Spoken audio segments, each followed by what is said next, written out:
안녕하세요. 서영주입니다.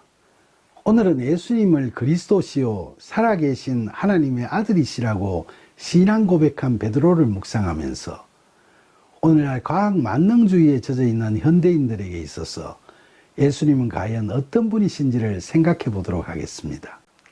예수님께서는 빌립보 가이사라라는 곳에 이르러서 제자들에게 사람들이 인자를 누구라고 하느냐 하고 물으셨죠.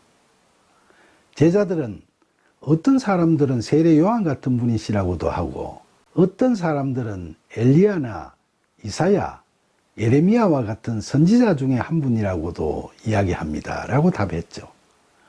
그러자 예수님께서는 너희는 나를 누구라고 생각하느냐고 물으십니다.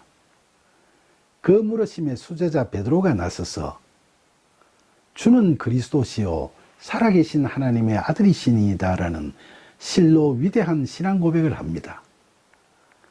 이 고백을 들으신 예수님께서는 바요나 시몬아 너가 복이 있도다. 이를 알게 한 이는 혈육이 아니요 하늘에 계신 내 아버지시니라 라고 말씀하시면서 그에게 이제 너를 베드로라고 부르겠노라고 말씀하시죠. 헬라어로 페트로스, 즉 우리가 말하는 베드로는 넓고 편편한 견고한 돌, 바로 반석을 의미하죠. 그러시면서 예수님께서는 내가 이 반석 위에 내 교회를 세우리니 음부의 권세가 이기지 못하리라고 말씀하셨습니다.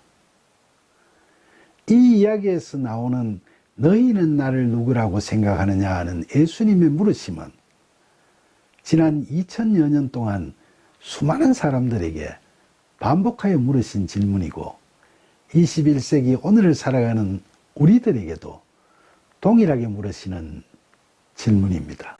사랑하는 여러분, 너희는 나를 누구라고 생각하느냐고 하시는 예수님의 물으심에 여러분은 어떤 대답을 하시겠습니까?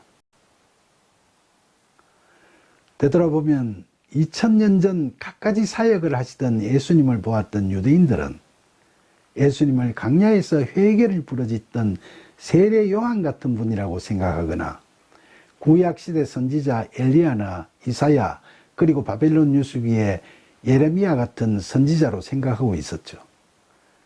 그들은 예수님을 나사렛에서 나신 역사적 인물이고 훌륭한 인품과 신령한 능력을 갖춘 랍비로 그들을 가르치고 도우시는 분으로 여기고 있었던 거죠. 그런데 몇 년간 예수님을 따라다니던 제자들 중 특히 수제자인 베드로는 예수님을 단순히 한 인간으로 보는 것이 아니라 예수님은 자신의 주님이시고 그리스도, 즉 구세주, 히브리어로는 메시아이시며 살아계신 하나님의 아들이시라고 고백했죠. 이 강렬하고도 확고한 믿음의 표현을 예수님께서는 칭찬하시면서 그의 이름을 원래의 이름인 바요나 시몬이 아닌 반석이라는 의미의 베드로로 부르시죠. 그렇게 부르신 데는 그가 반석 같은 믿음을 가졌다는 뜻이 담겨 있습니다. 그리고 예수님께서는 내가 이 반석 위에 내 교회를 세우리니 라고 말씀하시는데 가톨릭에서는 이 반석을 인간 베드로로 해석해서 그를 초대 로마 교황으로 삼은 후 지금까지 교황 제도를 운영하고 있죠. 그러나 이 말씀은 베드로라고 불린 제자 시몬을 필두로 해서 세상 교회를 세우시겠다는 말씀이라고 해석하기보다는 베드로의 믿음처럼 반석 같은 믿음 위에 예수님께서 함께 하시는 교회를 세우시겠다는 말씀이라고 해석하는 것이 더 합당하겠죠. 그런데 그럼 예수님께서 말씀하시는 교회라는 것은 과연 뭘까요? 요한복음 2장에 보면 예수님께서 유월절 대목을 맞아 예루살렘 성전 안에서 소와 양과 비둘기를 파는 사람들과 한전사항들이 득실되는 걸 보시고 이들을 내쫓으시고 성전을 정화하시면서 유대인들에게 너희가 이 성전을 헐라 내가 사흘 동안에 일으키리라고 말씀하셨죠. 그러자 유대인들이 이 성전은 46년 동안에 걸쳐 지었는데 당신이 어찌 3일 동안에 짓는다고 하느냐 면서 혼란을 했습니다. 그러나 요한복음의 예수님의 그 말씀은 십자가 죽으심과 부활 그리고 만인 제사장의 시대를 예고하시는 말씀이죠. 그러니까 이 반석 위에 내 교회를 세운다는 말씀은 예수님의 보혈의 은혜로 제사함을 받고 믿음으로 구원받은 우리 각자가 자신의 마음속 지성소에서 하나님을 만나며 성령의 도우심으로 그리스도 안에 거하도록 하시겠다는 의미죠. 즉 우리 각자가 다 각각의 참된 교회가 되도록 하시겠다는 말씀인 겁니다. 반석처럼 견고한 우리의 믿음 위에서 새로운 피조물, 새로운 존재인 나 자신이 바로 예수 그리스도가 주인 되시는 교회가 된다는 말씀인 겁니다. 그리고 그렇게 교회가 되는 우리의 모습을 사도 바울은 갈라디아서 2장에서 내가 그리스도와 함께 십자가에 못 박혔나니 그런즉 이제는 내가 사는 것이 아니요 오직 내 안에 그리스도께서 사시는 것이라. 이제 내가 육체 가운데 사는 것은 나를 사랑하사 나를 위하여 자기 자신을 버리신 하나님의 아들을 믿는 믿음 안에서 사는 것이라고 이야기하고 있죠. 이게 바로 예수 그리스도의 교회가 된 우리의 모습, 다시 말하면 하나님 나라의 백성의 삶의 모습을 이야기하는 겁니다. 그런데 오늘날 과학이 발전되어 오면서 예수 그리스도에 대한 이런 믿음이 점점 더 많이 약해져 가고 있죠. 근세에 들어오면서 계몽주의와 합리주의 사상이 만연해지자 자유주의 신학자들은 성경의 많은 부분들을 신화나 전설로 생각하고 성경에서의 탈신화를 주장하면서 예수 그리스도의 그리스도성보다 예수성, 즉 인간 예수의 생애에 중점을 둔 신학 연구를 활발히 전개하게 됐죠. 그들은 소위 역사적 예수에 대한 연구에 몰두하게 된 거죠. 그러자 20세기 초에 이에 반대해서 근본주의 신학이 목소리를 높이면서 세상 교회들이 다시 보수화되는 계기가 마련되었고 그 후로 둘 다를 극복하려는 신정통주의 신학이 꽃을 피우게 되었지만 그 후 과학이 날로 눈부시게 발전하다 보니까 예수님의 정체성에 대한 합리적 의심과 비판이 오늘에 와서도 이어지고 있죠. 사실 예수님 당시 사람들은 태양이 지구를 중심으로 돌고 있다는 천동설을 믿었고 천둥번개는 하나님의 노하심으로 인식했었죠.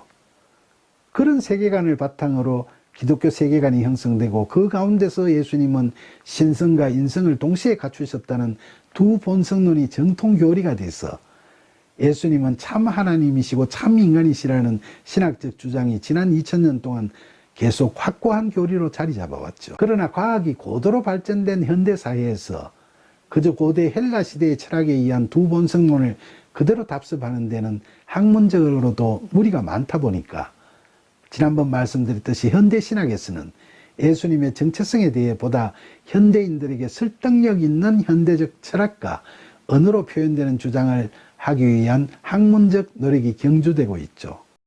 그러나 과학의 발전과 이성을 바탕으로 한 합리적 사고를 추구하는 현대사회에서도 인간의 과학기술이 발전하면 할수록 유한한 인간의 한계성을 극복할 수 있는 진리가 과연 무엇일까 하는 생각과 인간의 영을 초월하는 궁극적인 영에 대한 갈급함이 더욱더 절실해져 가고 있는 것도 현실입니다. 그럴 때 그리스도를 사모하고 소망하는 사람들은 예수님께로 눈을 돌리고 그분에게로 향하게 되죠. 마치 2000년 전 빌립보 가이사라에서 예수님께 주는 그리스도시요 살아계신 하나님의 아들이시라고 고백하던 베드로처럼 말입니다. 사랑하는 여러분, 오늘을 살아가는 우리는 예수님의 정체성에 대해 그리스도성과 예수성을 어떻게 보며 두 본성론에 의한 정통교리를 어떻게 극복하고 발전시켜 나갈 것인가 하는 신학적 고민을 자체에 두고서라도 미래에 대한 불확실성이 고조되고 역기능적인 사회병리 현상이 심화되어가는 21세기 현대사회에서 우리 삶의 나침판이 되고 등불이 되는 예수 그리스도에 대한 흔들리지 않는 믿음이 필요하지 않겠습니까? 세상을 살아가면서 부지불식간에 하나님과 우리 사이에서 벌어져가는 영적 간극을 메워주시기 위해 화목제물이 되신 중보자이시고 구속자이신 예수님께서 우리의 주님 되심을 고백하고 하나님의 본성과 뜻을 또 공의와 사랑을 또 진리와 생명만을 오롯이 드러내심으로써 우리로 하여금 하나님을 볼 수 있게 하시는 진실로 하나님의 아들이신 예수 그리스도를 찬양하며 그분 안에서 함께 거함으로써 우리가 진리 앞에 자유롭게 되는 것, 이것이 바로 오늘을 사는 그리스도인들의 소망이고 사명이라 하겠습니다. 이제 우리가 오늘 이야기의 주제인 베드로의 이 신앙 고백을 다시 되새기면서 주님이신 예수 그리스도와 함께하는 반석 같은 믿음의 삶을 활력 있게 살아나가고자 간구한다면 하나님의 영, 예수 그리스도의 영, 바로 성령께서는 그런 우리를 반드시 도우실 것이고, 과학 만능주의와 반기독교적 정서가 만만치 않은 21세기 현대사회에서 우리가 처해 있는 영적 위기 상황을 극복해 나가도록 반드시 우리를 이끌어 주실 겁니다. 이처럼 우리를 부르시고 도우시는 예수 그리스도 안에 우리가 거하고 우리 안에 그리스도께서 거하시는 구원의 은혜를 풍성히 누릴 수 있는 저와 여러분이 되기를 간절히 기원하면서 우리에게 오셔서 하나님을 나타내시는 귀하신 예수님의 이름으로 기도드립니다. 아멘.